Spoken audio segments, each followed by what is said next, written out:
Bienvenue sur Africa 24 dans cette nouvelle édition du Non-Stop Info. Voici les titres de l'actualité. La semaine du 19 septembre s'annonce mouvementée en République démocratique du Congo. La question du calendrier électoral continue de diviser majorité et opposition. Nouveau regain de violence en Centrafrique. Le programme de désarmement des groupes armés peine à être installé dans ce pays ravagé par la guerre civile en 2013. Et puis la capitale béninoise Cotonou a abrité le festival musical Sika 2016 pendant 4 jours. Une scène sur laquelle les artistes ont présenté une musique moderne et traditionnelle. Mais tout d'abord, plusieurs chefs d'État et de gouvernement africains participent à partir de ce lundi à la 71e session ordinaire de l'Assemblée générale des Nations unies à New York aux États-Unis. En ce jour, l'Assemblée générale a sollicité la tenue d'une réunion inédite sur la gestion des déplacements massifs des réfugiés et des migrants. Un débat de haut niveau que vous pourrez suivre sur Africa 24 à partir de 13h GMT en direct de New York. Le Cameroun, terre d'accueil des réfugiés, est particulièrement attendu cette semaine pour partager son expérience en la matière. Les détails sur le programme de cet événement avec Marie-Angèle Touré, un de nos envoyés spéciaux à New York. Je me trouve actuellement à New York où convergent des personnalités venues du monde entier dans le cadre de la 71e session ordinaire de l'Assemblée générale des Nations unies, instance de négociation multilatérale qui se tient ici jusqu'au 26 septembre. Plusieurs chefs d'État africains ont fait le déplacement pour cet événement, à l'instar du président camerounais Paul Biya qui est arrivé ce dimanche 18 septembre, ou encore du Sénégalais Macky Sall et de son homologue guinéen Alpha Condé. Plusieurs réunions sont bien évidemment au programme de cette semaine et on peut en retenir quelques-unes. Lundi, par exemple, une réunion de haut niveau sur la gestion des déplacements massifs des réfugiés et des migrants. Mercredi, une autre réunion de haut niveau sur l'entrée en vigueur du dernier accord sur le climat et le sommet USA-Afrique auquel participera certainement le président camerounais Paul Biya avant d'intervenir jeudi devant l'Assemblée générale des Nations unies. Vendredi est prévue une réunion de haut niveau, cette fois-ci sur le lac Tchad, à laquelle plusieurs chefs d'État riverains du lac sont attendus. Des activités sont également prévues pour les premières dames qui ont fait le déplacement dans la plus grande ville des États-Unis en termes d'habitants. Ce même vendredi, une réunion des premières dames sur l'autiste sera donc organisée. La première dame camerounaise Chantal Biya y prendra part. Voici donc un aperçu du programme de cette 71e session ordinaire de l'Assemblée générale des Nations unies que nous vous ferons vivre au quotidien et en direct sur Africa 24. En République démocratique du Congo, le corps électoral devait être convoqué ce lundi 19 septembre 2016 en vue de l'élection présidentielle selon la Constitution, mais la CENI, organe en charge des élections, a récemment déposé un recours auprès de la Cour constitutionnelle afin de demander le report de ce scrutin. Une décision contestée par le rassemblement de l'opposition qui appelle les populations à manifester dans les rues de la capitale, Kinshasa. Un reportage de notre correspondant Jacques Mboka. C'est une semaine qui s'annonce chargée en actualité politique en République démocratique du Congo. En effet, c'est ce lundi 19 septembre que la CENI devrait, selon la Constitution, convoquer le corps électoral pour la présidentielle de 2016. Les contraintes politiques n'ayant pas permis l'organisation de ces scrutins dans le délai, le rassemblement de l'opposition s'en est saisi pour organiser une manifestation afin de rappeler à la CENI son devoir de respecter le délai constitutionnel. Le problème, la loi de notre pays ne parle pas d'une quelconque autorisation. Il demande d'informer à l'autorité de la ville qui prend acte. Il vient de prendre acte et je peux dire à l'Assemblée de notre peuple et la marche aura bel et bien lieu. La manifestation du rassemblement se tient dans un contexte politique tout singulier avec un dialogue qui tend à sa fin mais boycotté par la plus grande plateforme de l'opposition congolaise. Le gouverneur de la ville de Kinshasa a échangé avec les membres du rassemblement de l'opposition pour définir l'itinéraire à emprunter par les manifestants. Donc, je prendrai acte parce que nous nous sommes mis d'accord sur le point des rassemblements qui est l'échangeur délimité et sur le point où va se tenir le meeting C'est là où nous nous retrouvons. Quant à la CENI, qui est engagée depuis le mois de juillet dans les opérations d'enrôlement, elle a déposé une requête auprès de la Cour constitutionnelle le samedi 17 septembre. Elle a exposé à la Cour l'ensemble des difficultés qui ont rendu impossible l'organisation des scrutins dans les délais. La plénière a constaté qu'elle est en train de constituer justement l'électorat avec la révision du fichier électoral. Ce travail étant en cours, la plénière est donc s'est vue devant cette impasse et s'est référée à la haute cour quant à ce.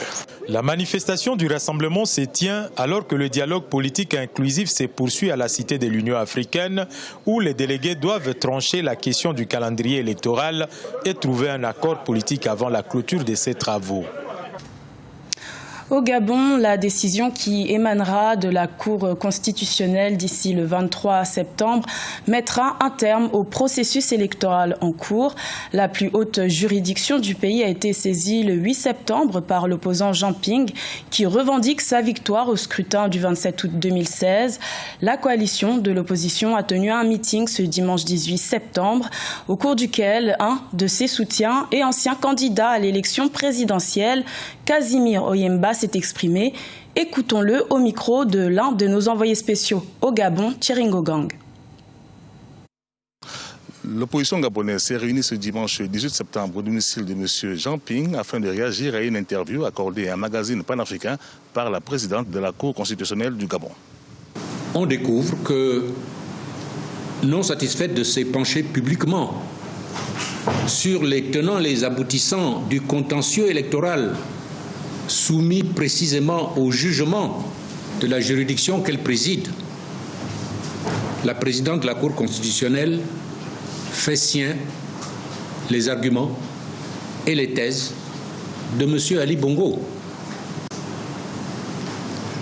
En agissant ainsi, la présidente de la Cour constitutionnelle assure publiquement la défense du mémoire en réponse que M. Ali Bongo a déposé auprès de la Haute Cour et qui, rappelons-le, est soumis au secret de l'instruction. Au terme de son message, M. Casimir Oyemba a tenu à dévoiler la vision qu'il a de la crise actuelle. Je suis un franc, comme vous le savez.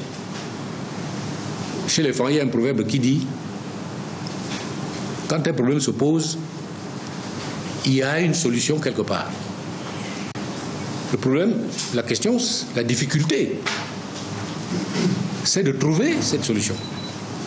Cette solution, elle peut être mauvaise, elle peut être bonne, mais c'est une solution. Expliquez-moi comment, dans la situation où se trouve le Gabon, les Gabonais peuvent la résoudre sans jamais se parler.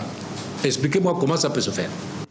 Un appel au dialogue qui n'a pas semblé être partagé par les autres leaders de la coalition Ping. Après une concertation, M. Oyemba est revenu repréciser sa pensée. Quand je disais tout à l'heure que nous devons parler,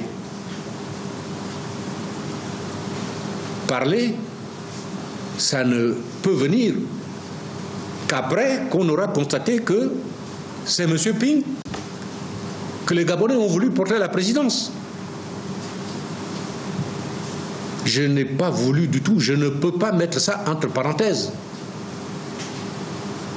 Je ne veux pas me mettre en avant, mais je peux quand même mentionner de manière incidente que j'ai apporté une petite contribution à l'élection de M. Ping. Une petite. À titre de rappel, la Cour constitutionnelle du Gabon doit rendre son verdict au plus tard le 23 septembre 2016. En Centrafrique, le processus de désarmement, démobilisation, réinsertion avance péniblement. Le pays a retrouvé la stabilité politique après 3 ans de transition, mais le programme DDR peine à s'imposer auprès des groupes armés. Un désarmement difficile à l'origine du massacre d'une vingtaine de personnes dans le nord du pays depuis le 16 septembre, selon le gouvernement. Mélina Bokassa. Une nouvelle flambée de violence en Centrafrique. Depuis ce vendredi 16 septembre, une vingtaine de personnes ont succombé aux attaques d'hommes armés dans le centre de la Centrafrique à Ndomété. Des pertes mais également plusieurs blessés dans cette localité située à 350 km au nord de Bangui, la capitale. À l'origine, par précise qu'il y a eu un rassemblement des anti-Balaka, ces combattants qui, à majorité chrétienne là, qui sont amassés au niveau d'un village Ndomété, c'est à 10 km au sud-ouest de la ville de Kagabandou. Et donc, les éléments, les ex-combattants de Séléka, ayant appris la nouvelle qu'il y avait une multitude d'anti-Balaka au niveau de ce village-là, sont venus les affronter et voilà, ça a causé beaucoup de dégâts. Ces attaques illustrent la fragilité d'un processus de stabilisation d'un pays ravagé par des violences intercommunautaires. Une situation d'instabilité survenue après le renversement de l'ex-président François Bozizé et établie depuis la prise du pouvoir par les Séléka en 2013. Toutefois, le processus de stabilisation est en cours depuis la tenue des élections dans le pays et l'entrée en fonction du président Faustin Archange Touadéra le 30 mars 2016. Justement, le DDRR, le désarmement, démobilisation, réinsertion et rapatriement constitue l'une des priorités du président Touadéra. D'abord, c'est la première d'ailleurs. Le grand axe, le premier axe, c'est le désarmement pour un véritable retour à la paix. Malheureusement, vous savez, pour le DDR, il faut des sous, il faut de l'argent. Et le chef de l'État et le gouvernement pensent que le sommet de Bruxelles qui se tiendra, je crois, le 17 novembre 2016 à Bruxelles, pourra permettre aux donateurs de pouvoir mobiliser les fonds pour qu'on puisse amorcer ce processus de DDR. Un sommet de chefs d'État, membres de la CEMAC, Communauté économique et monétaire de l'Afrique centrale, est en effet prévu le 17 novembre 2016 à Bruxelles, en Belgique. La République centrafricaine sera au centre des négociations.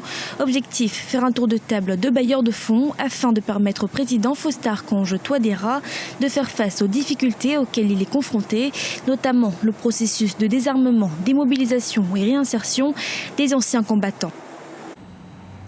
La 11e édition du festival Star de l'intégration culturelle et africaine, SICA, s'est tenue du 15 au 18 septembre à Cotonou, au Bénin.